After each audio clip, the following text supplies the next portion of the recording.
just waiting to hear from these guys. We're on the wide. Stand by on Dan's camera.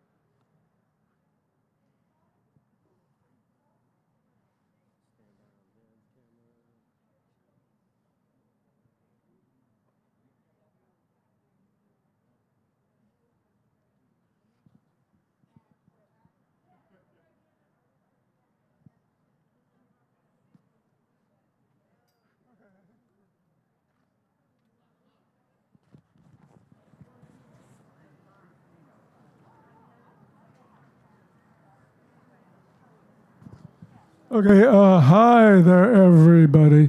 I'm John from LA Poverty Department, and I hope you're all bundled up.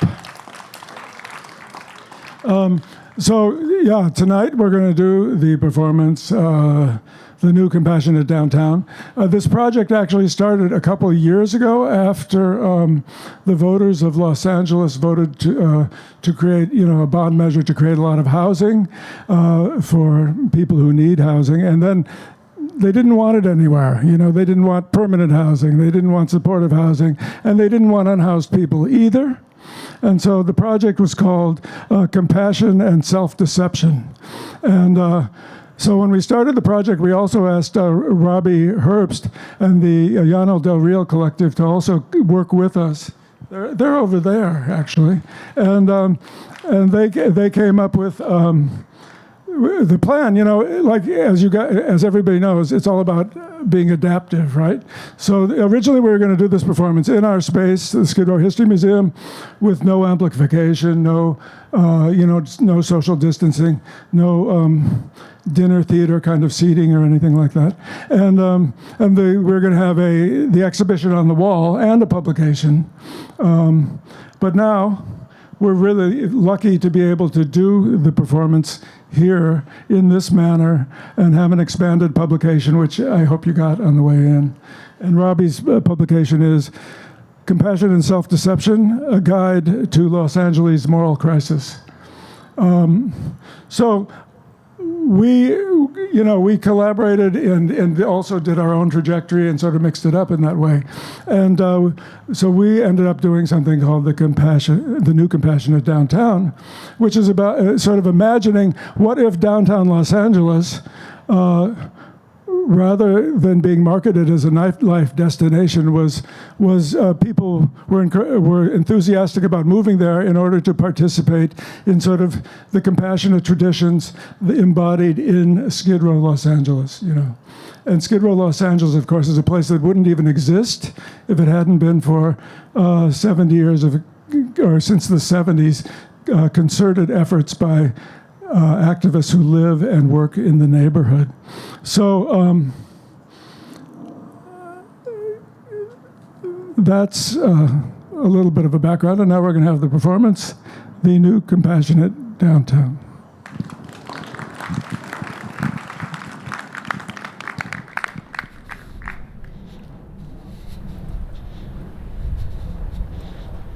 Hey, Stephanie, how you doing, baby? It's good to see you. I love the red. That's beautiful. Thank you.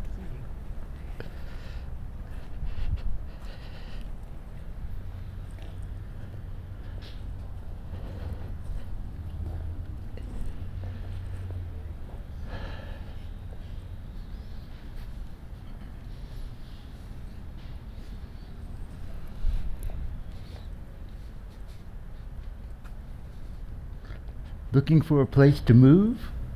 Consider downtown LA. Downtown Skid Row neighborhood is a resource for the entire region. It's a community that has taken on the most difficult problems and done so most joyously. Become part of the community. Learn from community practices and work to realize them. It's a recovery neighborhood. So relationships and love don't come from hanging out at bars. It's a neighborhood of second chances. Develop meaningful relationships by getting involved with your neighbors, all of them. You can become involved with social services and grassroots activities. Not only will you enjoy your new living space, but you will do so knowing that downtown has inclusive zoning and welcomes residents of all income levels. You will have the satisfaction of knowing that any and all development in the area generates funds to subsidize housing in Skid Row. Here is a place where you can live guilt and resentment free.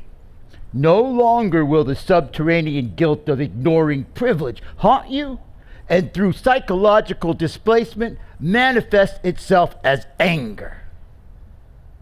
Living the guilt and resentment free lifestyle, you will become a beacon to the entire society, in which suppressed guilt and its defense of, you name it, income inequality, global warming, slavery, the obliteration of Native Americans has perpetuated hostility.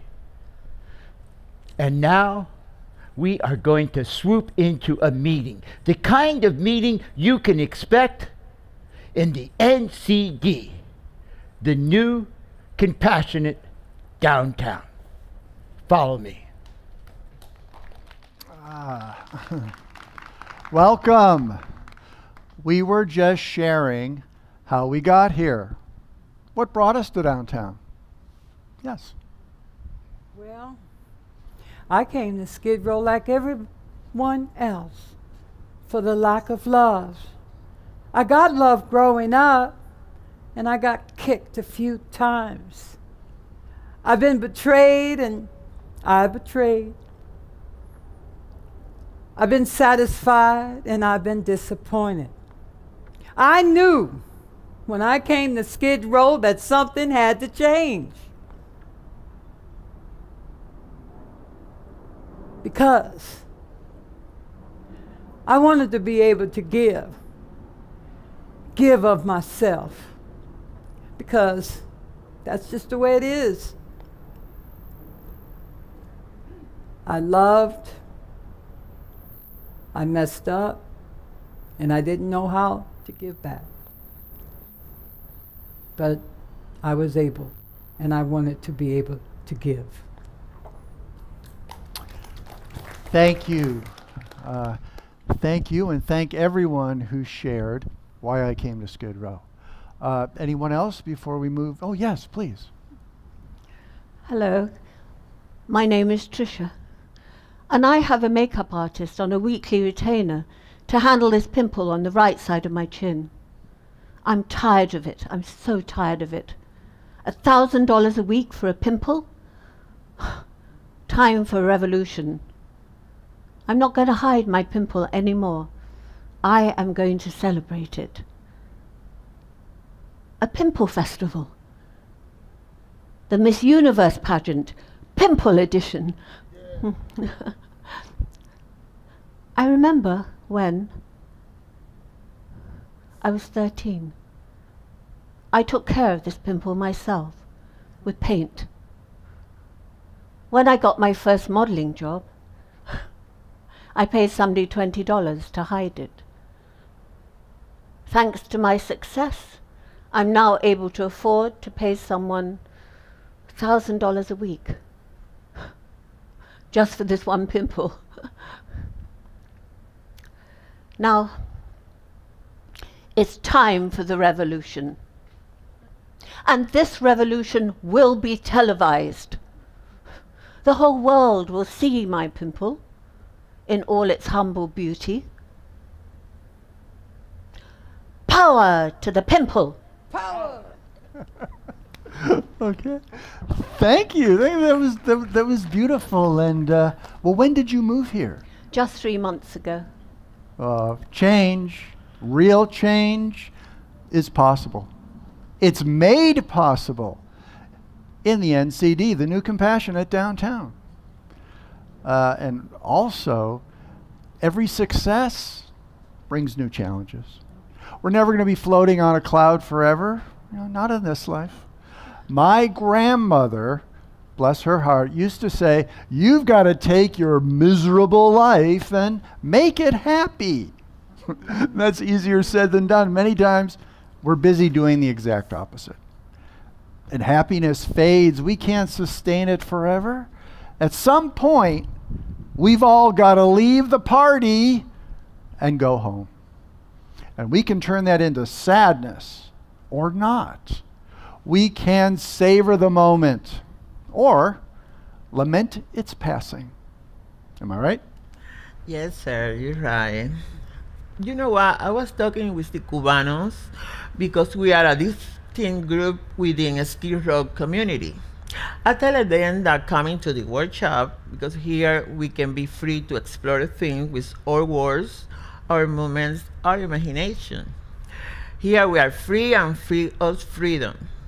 But also we know that outside in the street, we have to be protective and vigilant. We can open up in here, but also we know that when the bell rings, we have to return to the dangers of the streets. That's crazy, isn't it?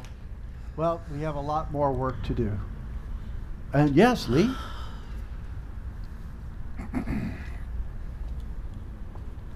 When I was a crackhead,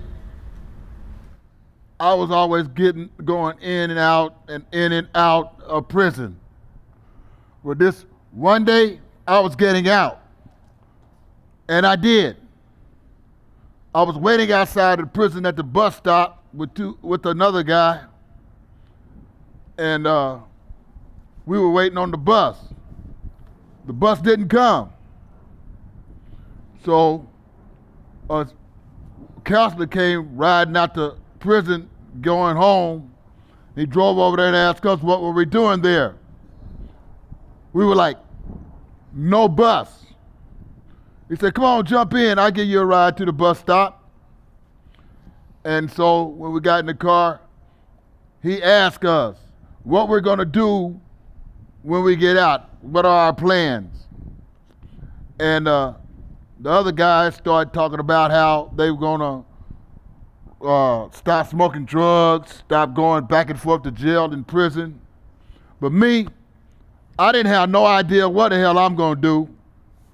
My whole plan was to spend all my gate money on crack. So when we got to LA down there at 7th Street in Alameda, I got off the bus and I was walking through the parking lot and I was immediately approached by a dealer who informed me that, hey man, I got what you need. So I surprised the hell out of myself when I told him, not interested. And I've been keeping on not being interested, and I kept on walking. And I ain't never smoked no crack no more before in my life. Thank you very much. Lee's story, that's what sustains us. Surprising ourselves when we thought we couldn't. Now, that's sort of the opposite of what I asked, but here's a moment where you knew you were doomed. You doomed yourself. And then, bam, you completely surprise yourself, like you don't even know yourself, a complete stranger. Shit, man, I'm so glad to be out. I don't know what to do. Hey guys, what's going on? You got your gate money? I do a James Brown dance, it's gonna knock off your socks. And all you gotta do is just give me $2 of your gate money, or give me 2 cigarettes. Man, you got gate money. Why you trying to hustle me when you can buy your own damn cigarettes? Man, I'm just trying to go back to LA where I can do James Brown dance all day and all night. Look, man, look. I just did 6 years. This time I'm not being around nobody crazy doing the wrong thing. What about you? I just want to go back to LA and do the James Brown all day.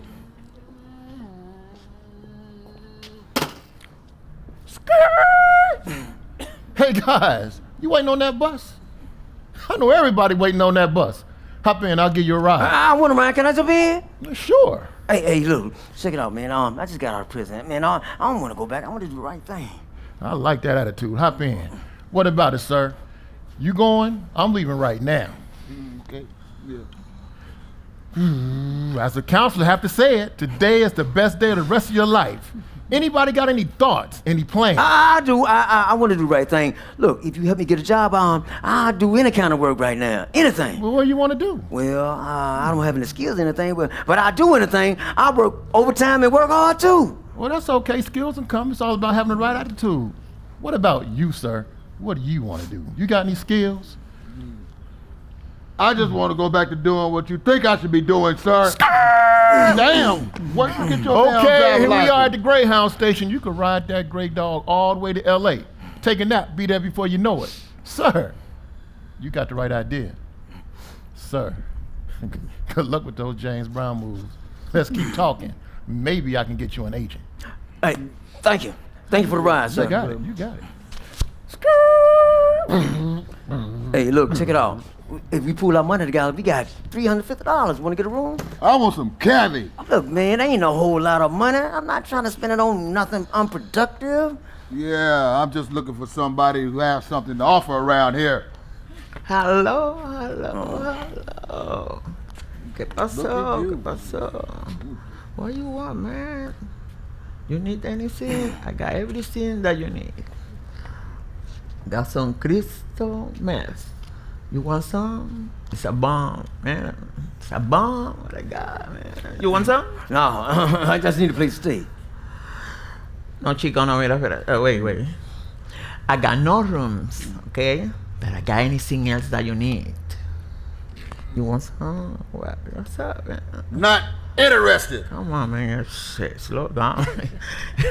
What do you say? What do you say? Slow down. Not interested. Garble up yourself, man. Tell me what you want. What are you here? What are you doing here?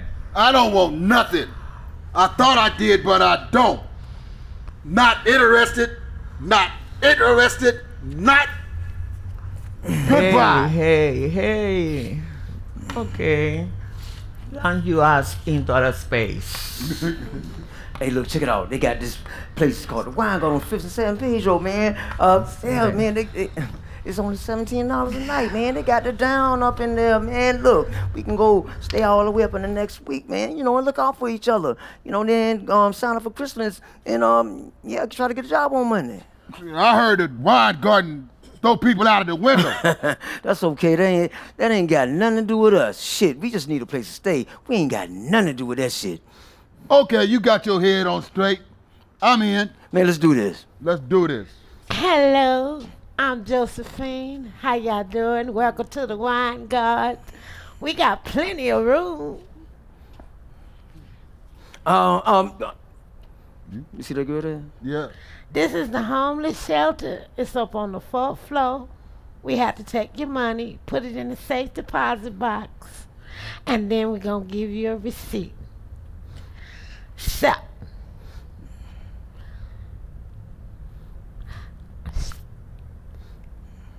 safe deposit box. 6 o'clock. Oh, and you have to come in here at 6 o'clock, and then you have to leave at 6 a.m. What the hell am I gonna do at 6 o'clock in the morning? Excuse me, you talking to me? What? I said, what am I gonna do at 6 o'clock in the morning? Well, I don't know what you're gonna do, sir, at 6 o'clock in the morning, but you can't stay here at the Wine Guard, because those are the rules and the regulations, and I just work here, okay? Look, what the hell am I gonna do? Go lay a fucking head? Ooh. Excuse me. We don't tolerate that kind of nonsense and rudeness here, okay? So, now, do you want a room on that floor, or do you want to stay out in the cold and shiver?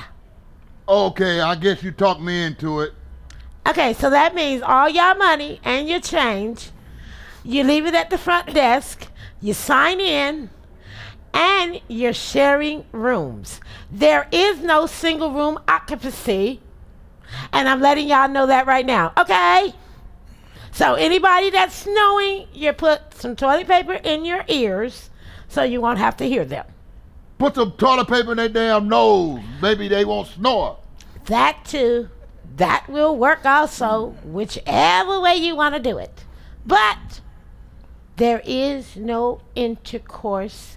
There is no talking after 10 o'clock. No intercourse after 10 o'clock. Is that what you said? There is no intercourse at all. And I'm going to say it again.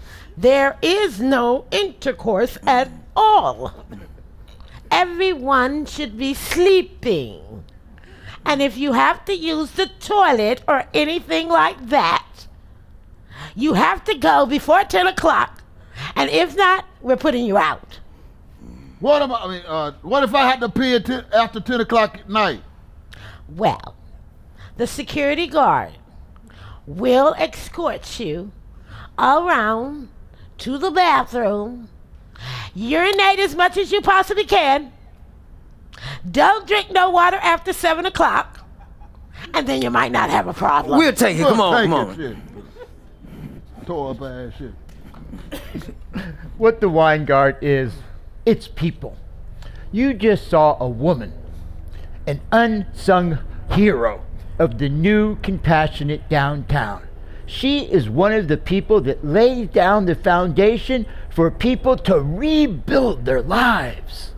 The NCD is lifting up the people that you ignore. It's not paying attention to the trendy person of the moment.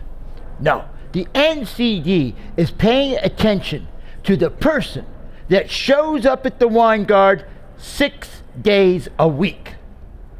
She is one of the heroes of the new compassionate downtown. You will be meeting more like her. These are the people that you will be learning from.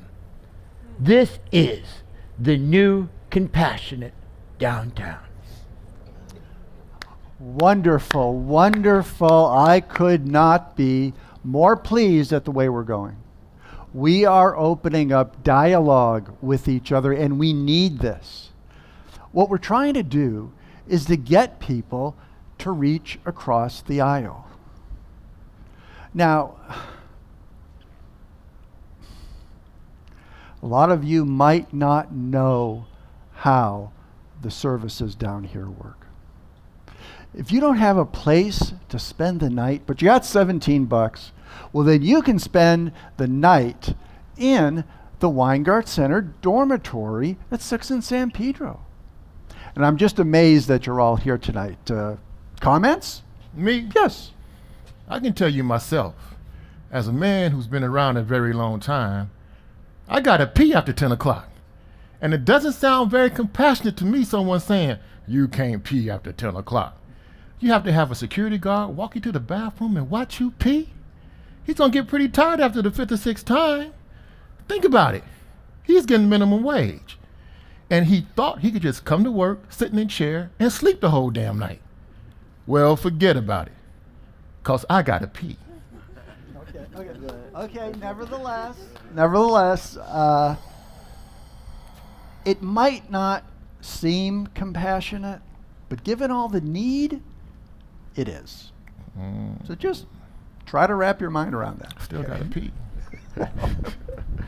People coming out of prison have $200, and that's all. They need housing, but that's not provided. So where do they go? They go to Skid Row, and they meet that woman you just saw from the wine guard, and she helps them navigate the system so that they can get a room. Skid Row, it is the only place for them to go. This is the new compassionate downtown. And we have cookies and punch, hot cider, and we have some speakers coming up. And our next speaker is, well, they're around the corner having a smoke. Okay, that's not a problem. We'll play some music for a minute. So, yeah, just, help me out here.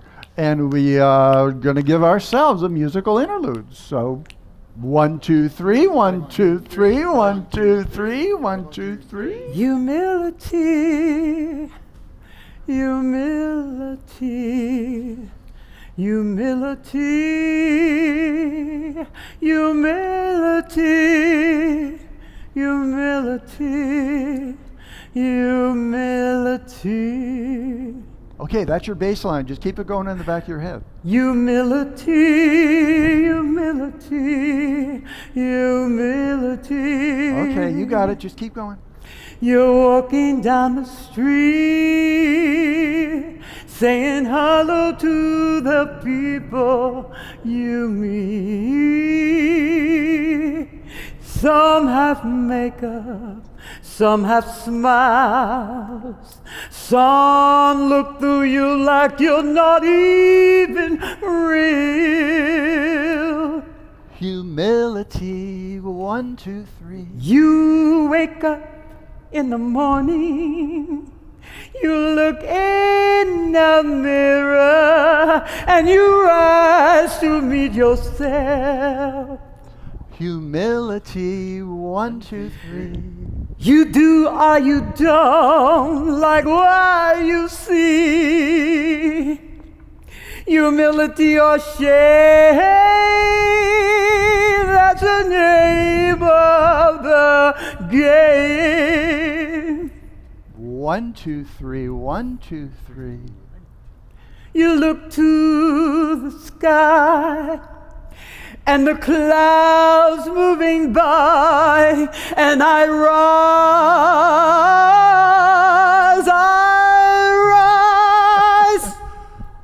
1, 2, 3, 1, 2, 3, 1, 2, 3, 4. And I say to myself, what a wonderful world.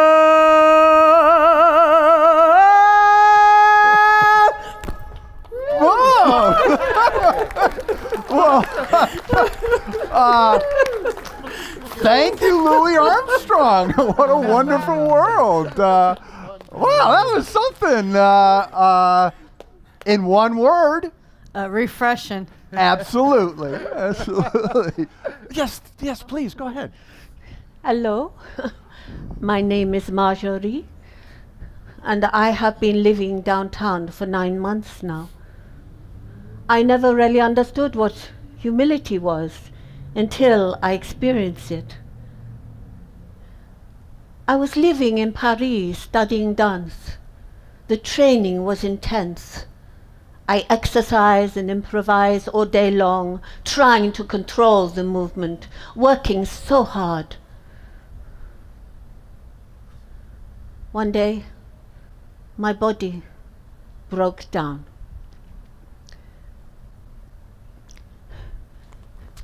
It just cramped. All my muscles got tied up in a great big knot, and I literally could not move. I fell to the ground, and I lay there and cried. I had to give up trying. I had to listen to my body and rest. Little by little, build it up again. Not with willpower, but by listening.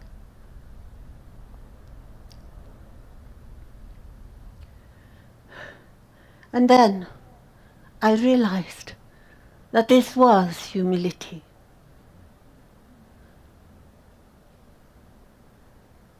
My body taught me what that was.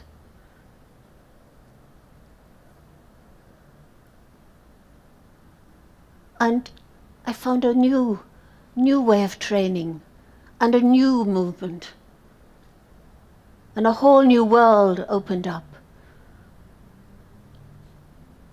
Not by trying to imitate my teachers, but a world that unfolded, one movement, one breath at a time, by listening, following, surrendering, being humble, letting my body teach me.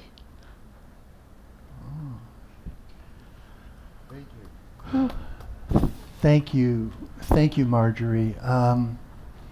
Now, how would you translate that into a social context?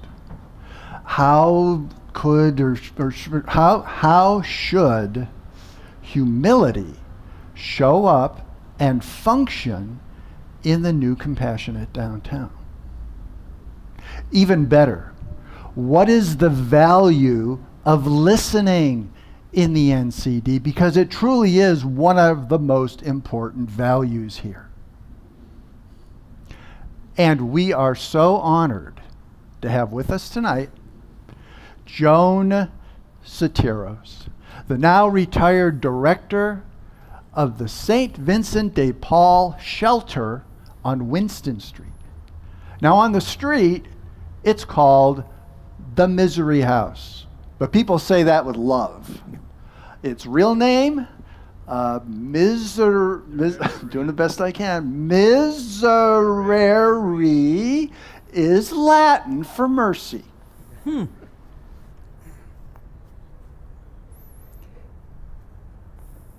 When you see misery, you need mercy. The name is right. It's easy to see misery, but it's not so hard to see mercy. I say you need to listen. And ask the right question. What do you really want? And see what people know.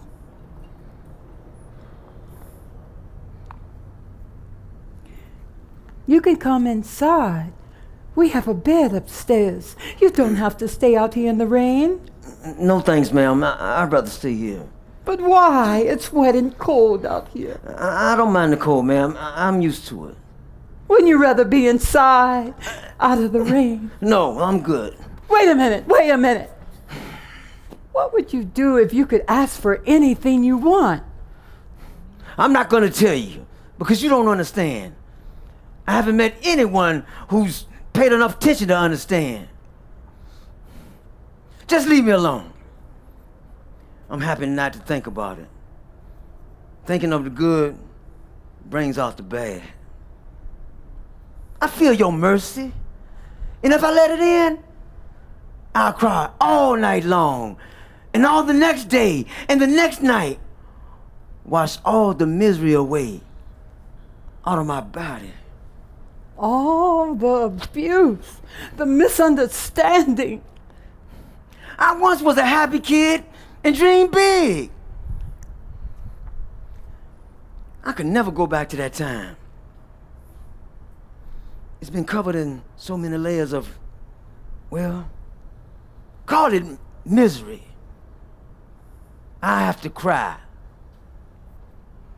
And you'll have to hold my hand and take me and treat me as your own son, your kid, and love me more. And then you'll be floating in mercy. Maybe then you could let go. And a new space will open. And maybe then I can dream again and get my feet back on the ground and put one foot in front of the other and walk.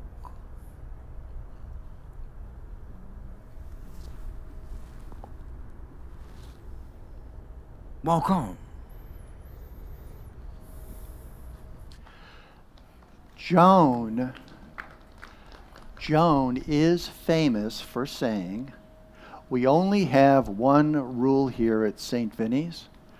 Respect others and respect yourself. Now let's imagine that for a moment. What would make it work is everyone being concerned about everyone else. What about that, Mr. Taylor? Yeah, well, I can imagine that. I was staying at the Wine Guard temporarily, and I was getting back a little later than normal, and knew that the other clients would have arrived a lot earlier. So I knew it wouldn't be a long line at the front desk. That also meant that when I made my way up into the dorm, all the clients would be fast asleep, and the lights would be out because it was after 11 p.m. I prepared myself to enter the room because I knew I would have to turn on a light and maybe wake someone up and make them angry, and they just might say something that I would find disrespectful. Then I would have to make a choice whether to argue or apologize. I made a note to buy myself a flashlight so that in the future when I enter the dorm, I wouldn't cause anyone any trouble, including myself. I loved when you said I'd have to make a choice to argue or apologize. And that can always happen. We can always be misunderstood. And that hurt can make you angry.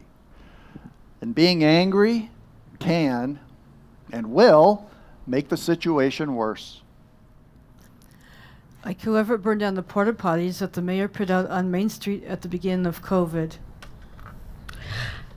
That was some crazy, damn homeless person.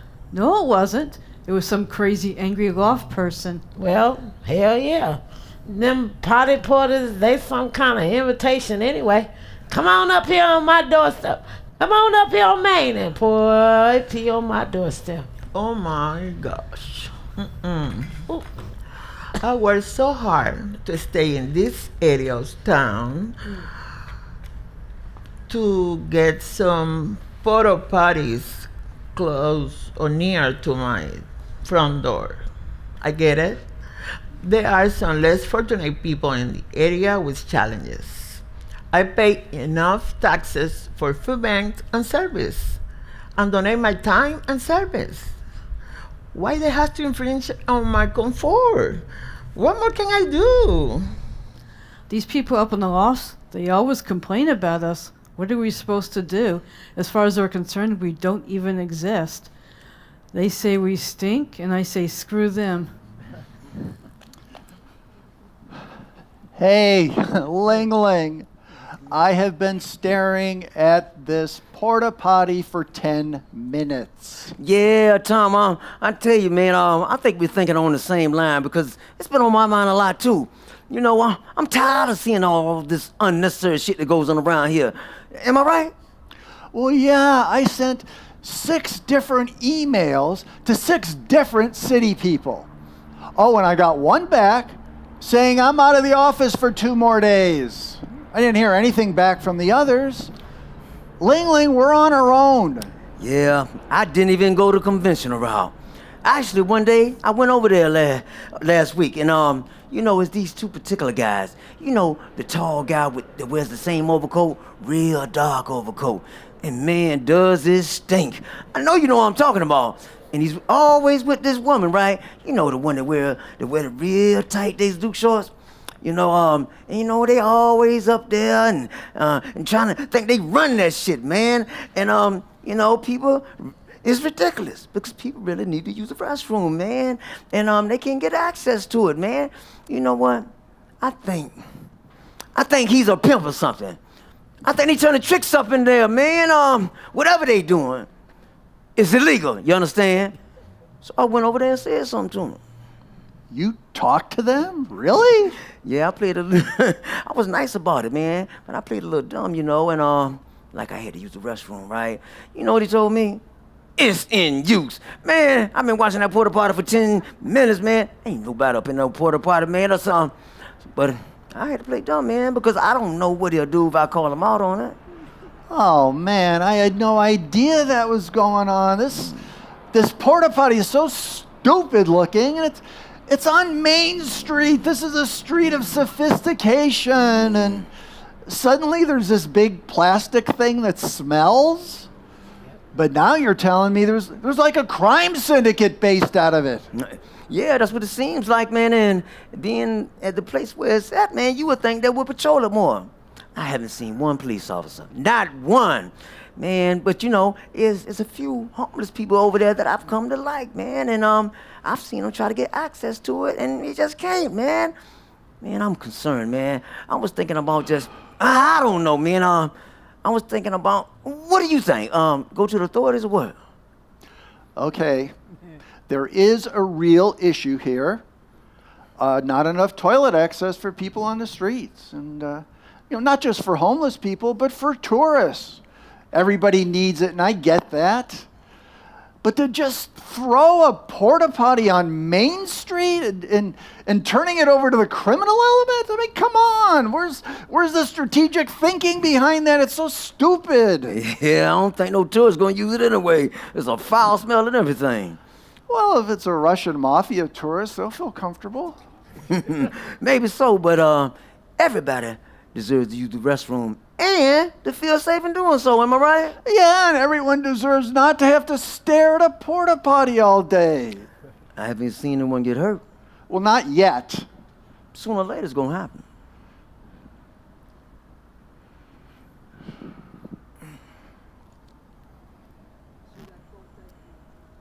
So, should we contact the authorities or what, man? Well, I tried that route. I'm thinking, well, how heavy is this thing? And I know there's all sorts of chemicals. I don't want to touch this thing. Hey, check it out. I know about 3 or 4 o'clock in the morning, it's usually empty over there. No one's around. And shit, I got some kerosene back up in there, and I've been wanting to do something with it. Oh, well, you don't want to let good kerosene go to waste. Come on. So, Tom, are you thinking what I'm thinking? I guess so. Well, we've got the tool, we've got the timing, and we've got the motive. Oh, we've got a game of Clue going on here. That right there.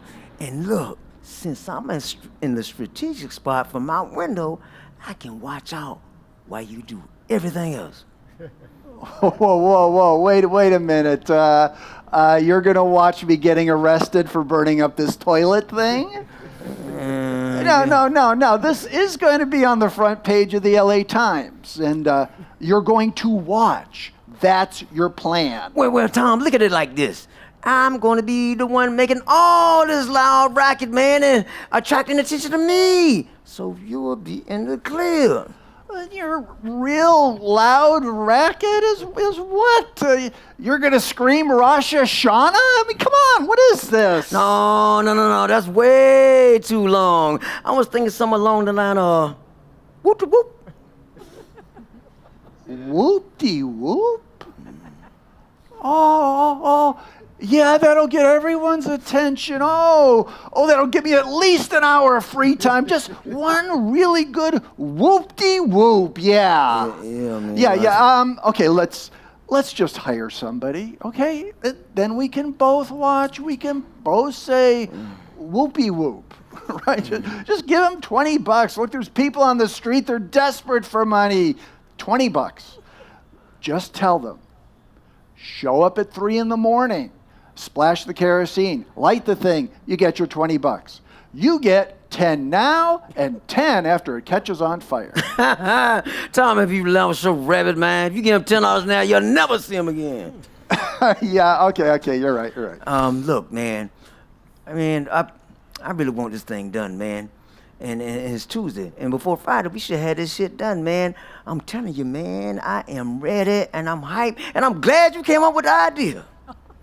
Well, actually, it was your idea. Yeah, it was your idea. I'm just financing it, but it was your idea. Yeah, I'll just give you the $20. Man, give me and you don't have to tell me anything. Give me the $20. Yeah, I'll just give you the $20. Look, Tom. If we gonna be in this together, we have to be together, man. I'm telling you, I'm gonna act like I don't know nothing about nothing. I don't care what's gonna happen. I don't know nothing about nothing. We're gonna get this shit done, okay? Okay. We're partners, and so, well, then I'll bring the match. Well, you got the kerosene, and I got the $20, and you got Joe the wino. Yeah, he's gonna do it. Yeah, it's a 50-50 thing. Okay, so we can tell him, we can take the kerosene and put it back behind the apartment, next to the alley. Yeah? And then we can tell him to go through the hole in the alley and grab the kerosene. Oh, and when this is all done, it'll be known as Kerosene Alley. Oh. Let's get this shit done, Tom. Okay, Whoop-de-whoop. Come and live in downtown. Come to Skid Row, where you can be creative, where you can be part of the solution instead of part of the problem.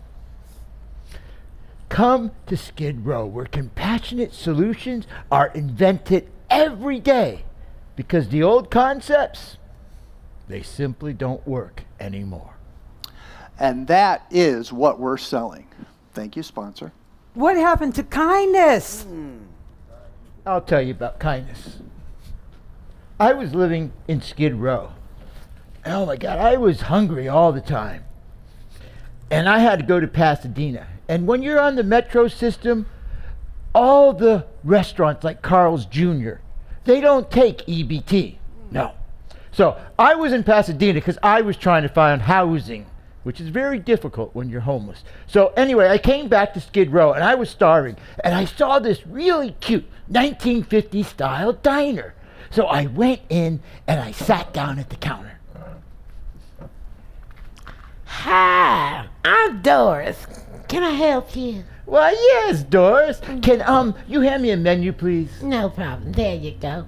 And today's special is meatloaf, mashed potatoes. Oh, yeah. With gravy on and some biscuits on the side. Oh, yum. Oh, before I get too excited, how much is that special? That's $14.99. Well, I can afford that. I'll take it. Okay. Your order will be ready in a minute. Here's some water. Oh, thank you. I'm quite thirsty. You read my mind. Would you like some coffee or tea? Oh, no. This water is just fine. Thank you. All right. Well, here's your meatloaf special. You enjoy it. Oh, excuse me. Can I have some more gravy for the plate? For the biscuits? One moment, please. I'm sorry, but I thought there was going to be more gravy on the plate. There you go. Thank you. More gravy. This looks delicious. Thank you. Hello, ma'am. How are you? I'm fine. How you doing? I'm Doris. What can I do you for? Do you serve breakfast all day? If you want it. That sounds can. good. I'll take 3 eggs scrambled, 2 pork chops, wheat toast with strawberry jelly on the side. Ooh, honey, you're going to harden up your arteries. It's okay. I'll work out a little bit. It goes into making the body hard. Is you married? Yes, I am. That's a shame. Excuse me, can I have some more water, please? I'm quite thirsty. All right, young man, here's your water and here's your check. Oh, thank you. What is it? $16. Oh, good. Okay, here's my EBT card. Honey, we don't take EBT here. Come on, Doris, sweetheart. This is Skid Row. Everybody at Skid Row takes EBT. No, this is Gallery Road, and we never take EBT. Well, excuse me, but I don't have any cash, so here's my EBT. Honey, I'm going to tell you one more time. We don't take no EBT, and my manager says you're going to have to pay. I don't have any cash. Ma'am. Can I pay for him? What? I want to pay for this man. How much is it? It's $16. Here's a 20. You can Oh, keep the thank change. you, sir. Your heart gonna be so full of joy. It's fine. It's fine. Sir, Oh, wait. you don't have to do that. I wanted to. Why? Because I know that one day when you have money, you'll do it for someone else. Okay. I was in your situation once and a gentleman paid for me. He asked that I do it for someone in the future. He said, this is how we're going to pay the world. Take care of one person, one day at a time. Well, thank you. I'll pass it forward. You got it. All right, y'all. I thank y'all for coming. Thank Have you. a nice day. You too, sweetheart. Bye-bye. Bye. Who's this guy? Yeah, it's, Jose yeah, Wilson? yeah, okay. All right. no. We have a very special guest. Former council member Jose Huizar. Thank you. I can see you looking funny at me. Okay, I'm Jose Huizar. Okay, you think I should be in prison. But the new compassionate downtown believes in restorative justice and was able to place me here instead. I remember when I was a paper boy in Boyle Heights. The nice lady offered me an extra $1 to give her the paper I was supposed to deliver to her neighbor. I wanted to help her because she was such a nice lady, not because I needed the extra $1. The nice lady reminded me of my grandmother. Am I supposed to say no to my grandmother? $1. $1.5 million. What difference does the amount make? It's the thought that counts. The nice lady reminded me of my grandmother. Just like the Chinese billionaire reminded me of Miss Aline, who worked at the Chinese restaurant where I spent the extra $1 on fried rice when I was done delivering my papers. We, the poor people, share. Oh my God. Rich people don't. And why is that? Rich people are competitive. People are envious. Envy.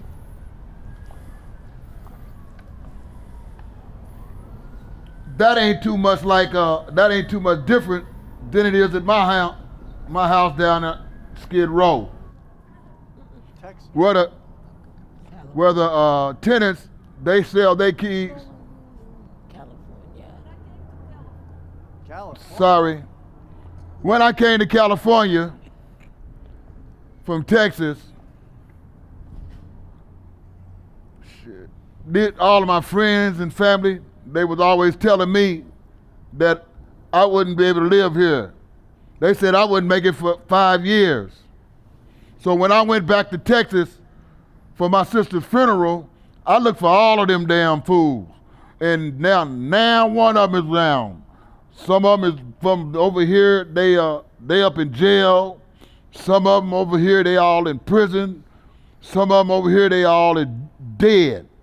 You know, they didn't make it too well in Texas. Not like I did in California. I don't understand my classmates. They always want to imitate the other girls. They came from rich parents. They try to buy the same clothes, imitate the gestures and the way they were speaking.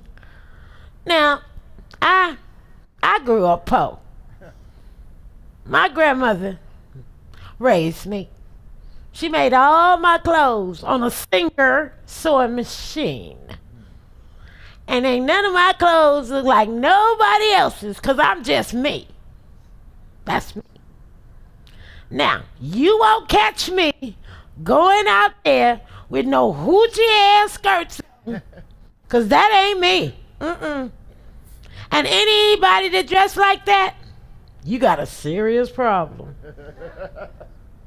One day, my classmates, they were always jealous of my clothes. One day I had a friend, she asked me, Steffi, you think your grandmother would make one of them dresses for me? Don't think so? No. Can't be done. Because my grandmother got arthritis. Oh, yeah. Someone I thought was a friend told me that we were frenemies. I didn't know what that was, and I looked it up. It meant that we were rivals. And I decided to make a list of my so-called friends' best qualities. Then I decided to make it a goal to be better at every single one of them. Okay. There are two types of envy. Benign envy, malicious envy. Now, benign envy is where Your envy of someone else's accomplishments just makes you work harder to achieve your own success. But malicious envy? Well, that's where you do things that are just destructive, and you bring yourself down in your desire to hurt the other person. So many of the things I did, now I see. Wow. Malicious envy. When I was preparing to meet with Mr. Chen, I was preparing in the mirror. I wish I could help you with that. I really do. I really, really do. If I could help you with that, I would. Yes, I would. Yes, I would. But I can't. You know I can't. I really can't. I could, but it would be wrong. Ain't that what Nixon said? It would be wrong. Okay, yeah, but what if he doesn't get it? What if the language barrier, the body language? What if we meet, have a drink, have the conversation, say goodnight? What if we do all that and the subject doesn't come up? We don't do the deal? Like when I was first starting out, Maria reached out and touched my sweater. At work, by the water cooler, discussing Cagney and Lacey. What did that mean? I didn't know. It was weird. Not some loaded gesture, just touching my sweater. Like picking lint. But there was no lint. And then later, days later, damn, shit, I blew it. Stupid me, she was right there. Like Mr. Chen tonight. I gotta get it right. You know, Jose, 2 years ago, our community coalition, Skid Row Now in 2040, met with your deputy of development. I remember we sat around a conference table and I said to him, we really need more affordable housing. He listened to me and said he would relay it to his councilman. That was you, Jose. What an idiot I was. You had not even been indicted yet, and we didn't know that you were under investigation. I'm sorry. But $1.5 million bribe, and another bribe to build 35 stories in the Arts District. 35 stories. Even the owners of neighbor buildings didn't even want that. But can you forgive me? But also $50,000 to Hussar Political Action Committee. That's not even illegal. $2,000 dinners, pockets full of poker chips, $129,000 in your closet. Somewhere you crossed some lines. Mr. Weezer, the first time I saw you, you were such a lovely man. You was in the middle of Broadway on this old stage. And you was talking about bringing back Broadway. I mean, oh, you look so good up there. I mean, you really look fine. And your smile could light up the sky at night. You really believed what you was standing for, that you could believe in to turn back Broadway. And I had respect for you and what you stood for. Your smile was overwhelming.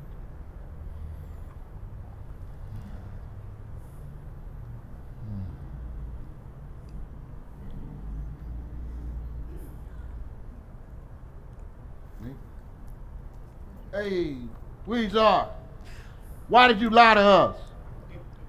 When you came down here and told us you're gonna bring us some new housing and stuff like that there.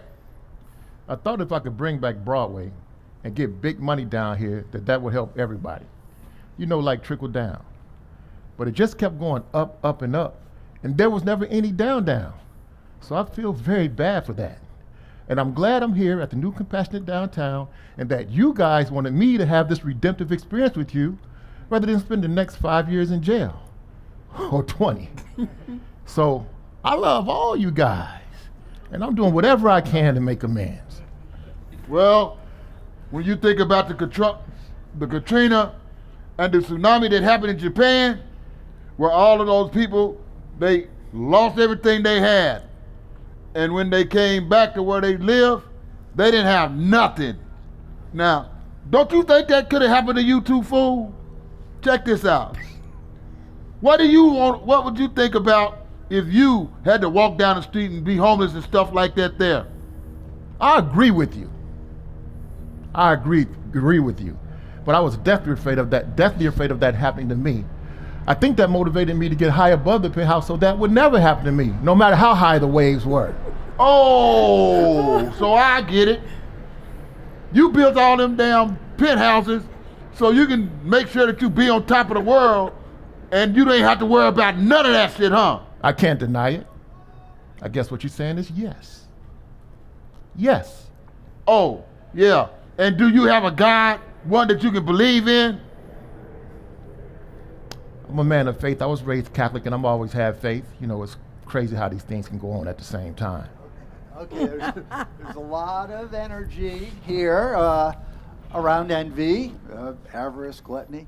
What's the antidote?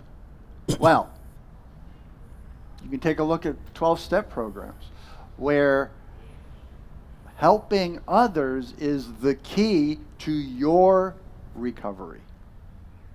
It's like the sign that we see.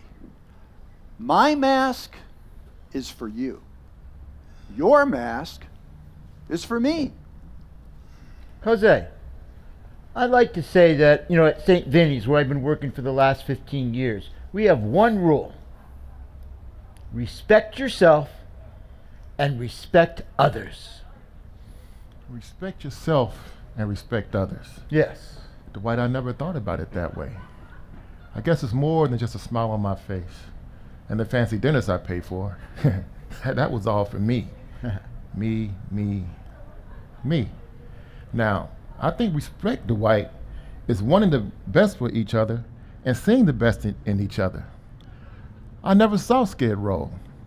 I thought it was so bad I could just will it away, make it disappear, and pave it over. But here we are. I have to learn what all of this means. I have to learn to see, Dwight. I'm sorry. This is overwhelming. Then I saw you again at the midnight mission. And you was nice again and smiling. I got a chance to meet your wife. She was a pretty woman. And I talked to her. And I told her that she has a handsome man. But don't she worry about what you do. I said, you hear? And she looked at me and smiled. And you both walked away. You couldn't wait to get up on that stage. There were so many people there that liked you so much. Seemed like you guys been friends for years. You hugging and stuff. And they couldn't wait. They wanted to catch you before you got out those double doors at the midnight mission. They was just so proud of what you stood for and everything that you was doing, Just so thankful. Did I ever tell you guys about Joe? He used to be in the toy area right behind St. Vinny's, where I've been working for the last 15 years. Anyway, I was trying to get Joe into housing. And this is sort of how it would go. I'd say, hey, Joe, how you doing today? Where's your dogs? Dogs? Yeah, Joe. I mean, what do you call your dogs? Dogs. Dogs. No, come on, Joe, really. I mean, what are their names? Number 1, number 2. It was like that for years. I mean, Joe was so unresponsive. Anyway, I saw Joe again the other day, and I went, hey, Joe, how you doing? Remember me? Mr. Dwight, where you been at? I have been at St. Vinny's, for the last 15 years, but Joe, where's your other dog?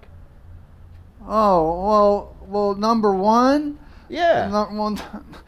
Number one, well, he ate the rat that was poisoned, and Ooh. he passed a month ago. Oh man, I'm so sorry, Joe, but this one here, look at him. He's pretty skinny, and he's got that really bad leg over there. What are you gonna do about him? I mean, I know number one was your first love, but Well, okay, number one was number two, and Okay. then my third one. Well, before, when I had another dog, and then the car ran it over. So number one became number two, and then my third one became number two. I got it. They just moved up one. Okay, great.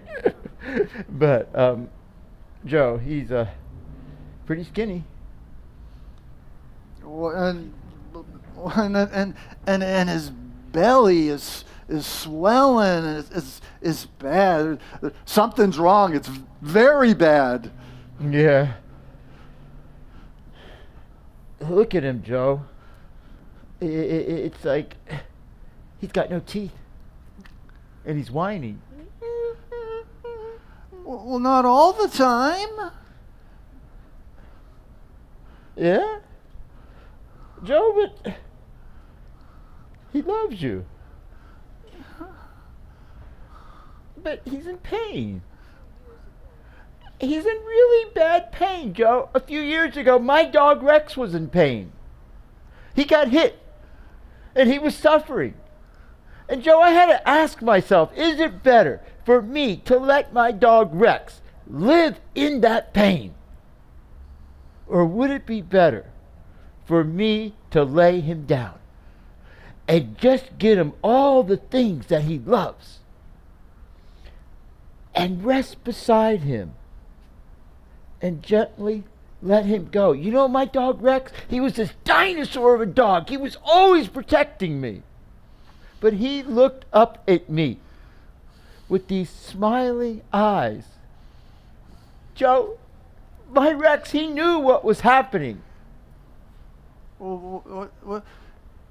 You killed your dog? Oh, no, come on, Joe, not like that. No, you just stay away. You scare me. Joe, look at me.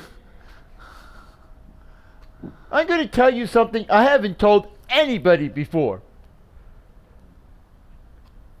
I have AIDS.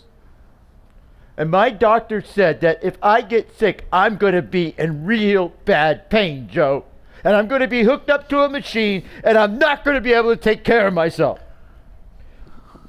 So I went to my doctors and I said, if that happens to me, I want you to euthanize me.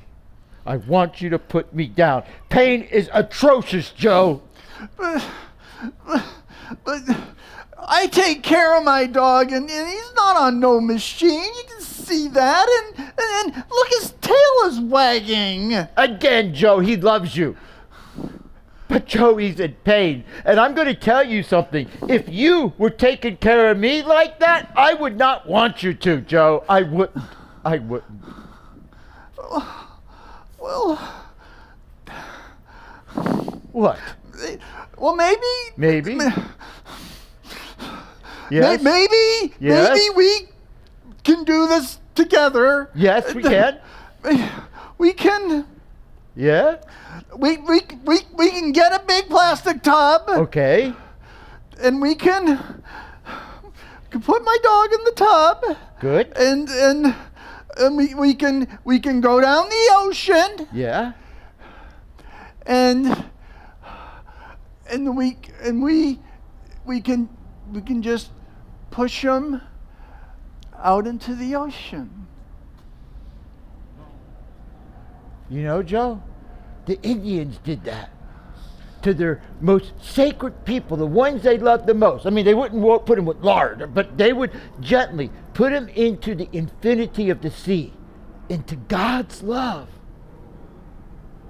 and just let them go. Yeah? Yeah, I would do that with you, Joe. What we can do is we can go down there and we'll buy some candles. Then we'll light the candles, and me and you will sit and say some prayers as we let him go. Oh yeah. And this block. Yeah? Oh, it's just filled with all these stores, and they sell everything, man.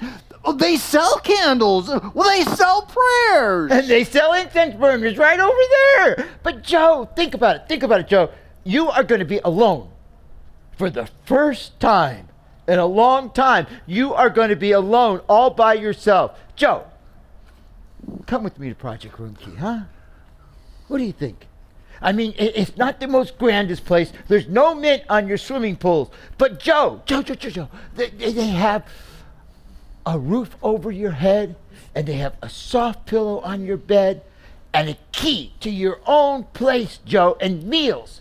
Joe, it's time for you to do what you need to do for you. But I like it here. Well, so did I at one time, but with COVID-19 and all the blame and the shame, and the toy district is mixed right in with the smoke district, so now there's drug dealing, and now there's crime. Joe, it's not safe anymore. Come with me to Project Room Key. Come on. We can do this together. I know we can. But we can do this together. We Yes. can get the plastic tub, and we can put my dog in it, and we can go down to the ocean, and when the sun sets, okay, we can push my dog out into infinity, and it'll be me going with my dog. No, Joe. You're not going to go into the infinity of the sea with your dog. Joe, you're going to go with me to Project Room Key. Joe, we're too young to die, and we have to change. We have to change. In order to go to where we need to go, in order to move forward towards our destiny, we have to change, Joe, with gratitude, with appreciation. We need to do that, Joe. Come on, come with me. Well, you got a few bucks. I knew you were going to say that. You always do. Of course I do. What do you need? What do you need? I'll show you where they got those plastic tubs. Okay, and we'll get a tub. And well, maybe we can get a big dog pinata. Pinata? Something? Yeah, a big dog pinata. Something you hit? Come on, no, let's get him a soft animal that he can lay his head on. Or how about a flavory bone, that he can chew on? What do you think? What do you think? I like a big dog pinata. A big dog pinata, putting it right up front. Then you will have a big dog pinata, and we'll put him right up front. Yes! What do you say? We can do this, Joe. Come on, deal? Yeah, baby. We got this. Come on. You go with him.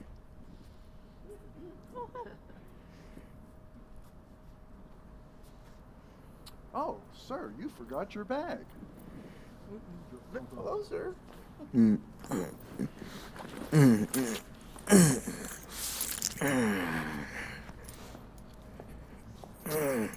Hey, is this the Mayfair Hotel, Project Room Key? Sir, put your mask back on your face. My mask broke, I dropped it. Sir, don't approach me. Okay.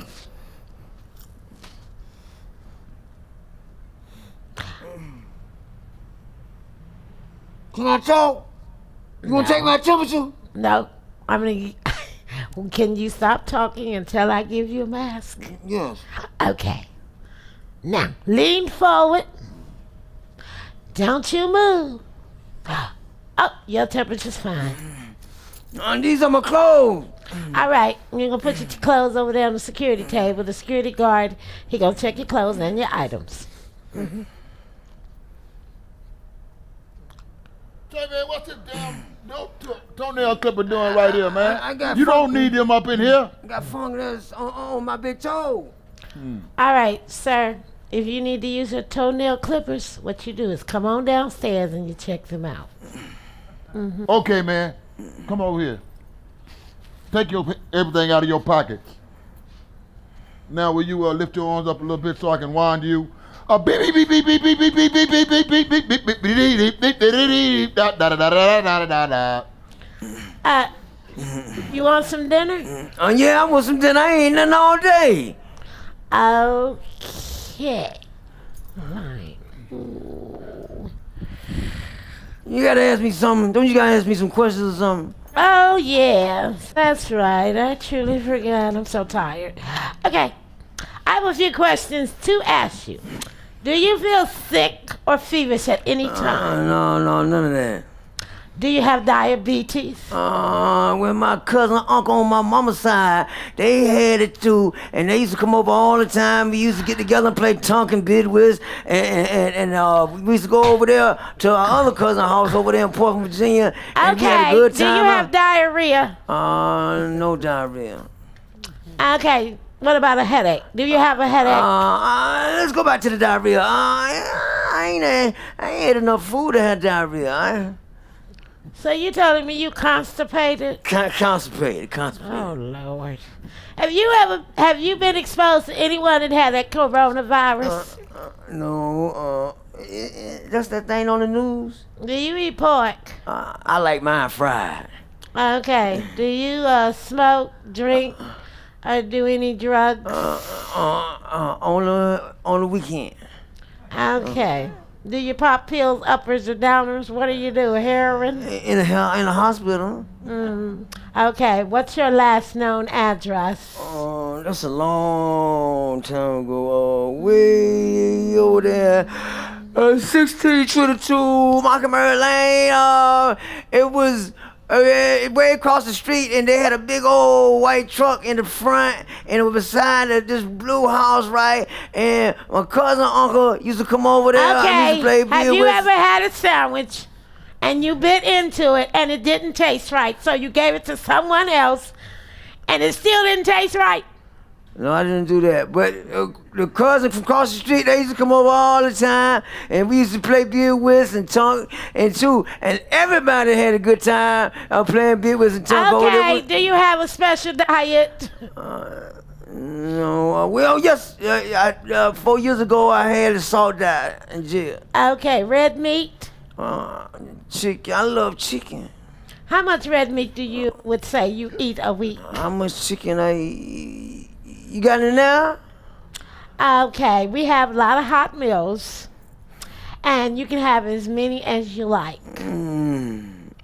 Well, do they got the room with just me or a lot of people? Sir, you will have your own room. Oh, okay. Do they got this TV, the flat screen, the 4K? There is a flat screen TV with 14 channels, 8 cables, and you can binge watching a lot of Cartoon Network and MTV. All right, I love you already. Yeah. Okay, but there's one thing I have to tell you. Every day that you come here, we gonna bam really hard on your door like we're the police. And I'm going to say, room check. And if you don't answer, I'm going to come in. I'm going to look around. I'm going to see what you're doing. So don't be alarmed if this happens. All right. Do they do the what? Saying about? Okay, right now we're doing cases after cases. So we're going to squeeze you into this tiny room. And it's called the extra, extra small room. Is it bigger than the closet? Oh, you got a closet, you got a bathroom, you even got a walk-in shower. All right. I really love it here. Wow. Look, how much money y'all gonna give me? You're so funny. Sir, put your mask back on your face and proceed to the elevator. Thank you so much. You're the best. I hope you work here forever. Hey, your Nigerian nurses are here. We don't take no mess, because we're messing with caseloads after caseloads. We got people in wheelchairs, walking sticks, angry, So we don't got time to sit around here and play with you all day, okay? You must be a client here too. Love you back.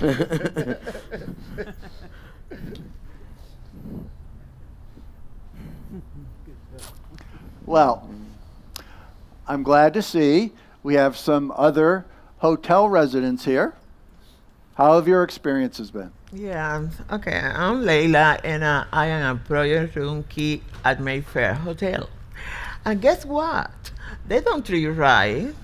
They took all the comforters off the beds, all the paintings and mirror off the wall, locked everything up when the project room key started.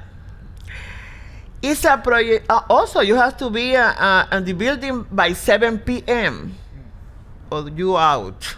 Anyway, it's a project room key, but they don't even give you a key to your room. Well, that's because the residents are selling their keys to the people who need rooms. Yeah, that ain't too different from what happens at my house where I live down there on Skid Row, where all the tenants, some of the tenants, they sell their room keys too. And other people from the outside, they always come back behind them when they see them coming through the door and ask them, can they come in behind them? And me, I don't let nobody in there without no key. I don't care who they are. And I don't care whether they like me or not. I'm the same way. You know, at the new terminal where I live, my neighbor John, he takes his key and he throws it out the window to the guys that are downstairs. Well, they come upstairs into his room, right? And then they get high. They get all crazy. And they go down to the laundry room. And they bust the washers and dryers and they smash them just so they can get the quarters. I'm sick and tired of it. I don't want it anymore. What they should do is just throw all those people out. Evict everyone that does destruction to the building. Yeah, and when they come down to the legal clinic where I volunteer every day, they don't tell nobody about they getting kicked out of their rooms because they was selling crack out of their room. Nah, they don't even bring that kind of shit up. They don't do any of that. That's the problem with Project Room Key, right? They don't give people any type of responsibility, right? They don't give them a stake in the place where they live. What they need to do is give them a job. Let them clean the place so that they have a stake in the place that they live in. Yeah, that's right. You know, just give them a job like the refresh spot down there. You know, hire some of the tenants, residents. Yeah. Okay, now, Project Room Key is a response to COVID. It's about getting the most vulnerable people off of the streets. So, you know, I don't know how many of them would be capable of working. Come on, Tom. They could sit at a desk. They could check people's IDs, and then they could give them a key so they could go to their room. Okay, yeah, that makes sense. Okay, yeah, residents would be the perfect people to know who's who since they're around most of the time. That's awesome, Tom. I'm so glad you thought of that. That's a great idea. That's exactly what I'm doing. I'm pioneering the position of Project Room Key Concierge Greeter. I get to know everyone in the building. It's a beautiful job. Brings in all my talents. I get to hang out with people, get to meet them, and make them feel good. I've always been good at that. Welcome to Project Room Key. Welcome to the Mayfair Hotel, your new home. I'm Jose, your Project Room Key concierge. Oh, you are so hot. Have a seat. My job is get to know you, make you feel good, and respond to all your needs. That way, when you come in, we can help you with your bags, help you get to your room, and help you with anything that you want. And you're so nice, too. My job is get to know you and respond to your needs. As you know, we don't give out room keys because folks were selling them, and we don't give out IDs because we don't have to give out IDs anymore. And that's just the way it is. To my surprise, Oh, to my surprise, not long ago, it was on the news. They had raided Councilman Rezar's house. Oh, like he was a dope addict or some criminal. He had did something wrong. I had to stare, really stare. I was just stunned. That was the man that was on that big old stage. That's the man that said he could turn it back up when it was down. That was the man I had so much respect for and so much pride. I couldn't believe it. I couldn't believe my eyes. I guess he just chose the wrong thing to do, and they took him down.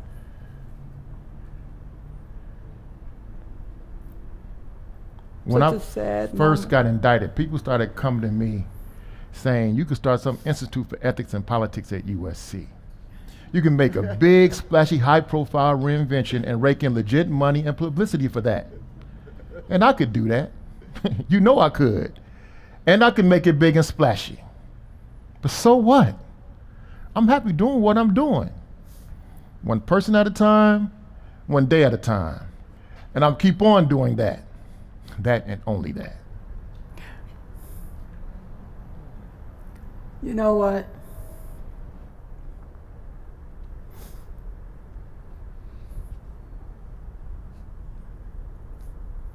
We all make mistakes in life. And you just chose the wrong thing to do. You're a young man and you have a beautiful family. You just chose. But you have a life. You have a good life. And I'm going to pray for you. And I hope, I really, really, really hope that they will give you the opportunity to come straight. Because deep down in your heart, you know you are a good man. You know, men want power. You want power. But that ain't none of my business. It's your business. But I'm going to pray for you and your family.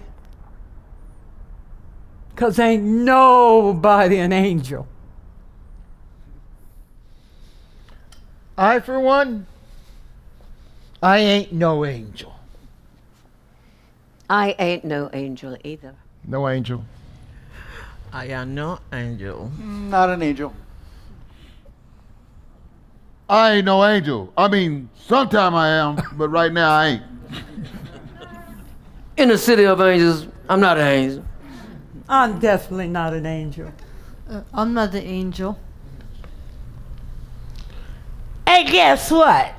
Ain't none of y'all no angels either.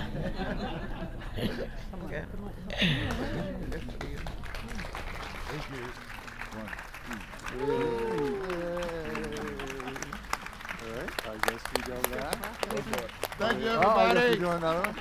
We're doing one more. Ay, como le gusta. All right.